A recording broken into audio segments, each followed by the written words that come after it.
बिस्मिल्लाहिर्रहमानिर्रहीम अल्लाहुम्मा सल्लि अला सय्यिदिना मुहम्मदिन नबिय्यिल उम्मी व अला आलिहि व सल्लम तस्लीमा। अल्लाह को करोड़ों दुरूद सलाम हमारे प्यारे नबी हज़रत मोहम्मद सल्लल्लाहु अलैहि वसल्लम पर। अस्सलामु अलैकुम व रहमतुल्लाहि व बरकातुहू। मैं काशिफ नूर और मैं यहाँ मक्का हरम शरीफ में काम करता हूँ। उम्मीद करता हूँ आप सब लोग खैर खैरियत से होंगे। माशाल्लाह आज हफ्ते का दिन है, तारीख़ 28 सितंबर 2024। काबा शरीफ के लाइव मनाजिर है। अल्लाह पाक हर मोमिन मुसलमान को ये खूबसूरत मनाजिर अपनी आंखों से देखना नसीब करे, अमीन या रब्बुल आलमीन।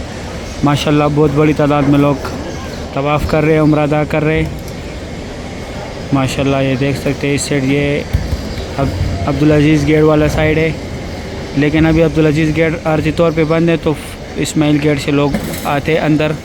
इस साइड ये फात गेट है, फात गेट से आते लोग, फात गेट से ये रास्ता आया हुआ है।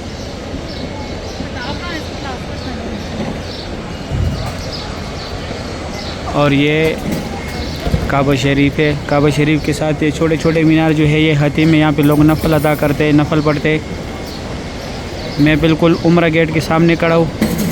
इस साइड ये अब्दुल्ला गेट है, वो आगे जो है यहाँ से अभी लोग सफ़ा मरवा पे जाते हैं। ये स्ट्रेट यहाँ पे अभी काम चल रहा है इन जगहों पे। माशाल्लाह काबा शरीफ के लाइव मनाजिर है ज़ोर के टाइम का। ये मेरा दूसरा चैनल है, इसको भी लाजमी सब्सक्राइब करें। इसमें भी डेली मैं आप लोगों को अपडेट देता हूँ, लेकिन फिर भी आप लोग वीडियो को नहीं देखते, व्यूज़ नहीं आते वीडियो पे। इतना मेहनत करके मैं डेली आप लोगों के लिए वीडियो अपलोड करता हूँ, फिर भी व्यूज़ नहीं आते। ये दोस्तों के साथ लाजमी शेयर किया करें ताकि वो भी डे टू डे काबा शरीफ का ज़ियारत करें, मस्जिदुल हरम का ज़ियारत करें। सही है, अगर वीडियो अच्छी लगी है वीडियो को लाइक करें, चैनल को सब्सक्राइब करें, दोस्तों के साथ लाजमी शेयर करें। मुझे भी दुआ में याद रखें, मैं भी दुआ में याद रखूँगा। अभी दे इजाज़त, अपना ख्याल रखें। अल्लाह हाफिज़।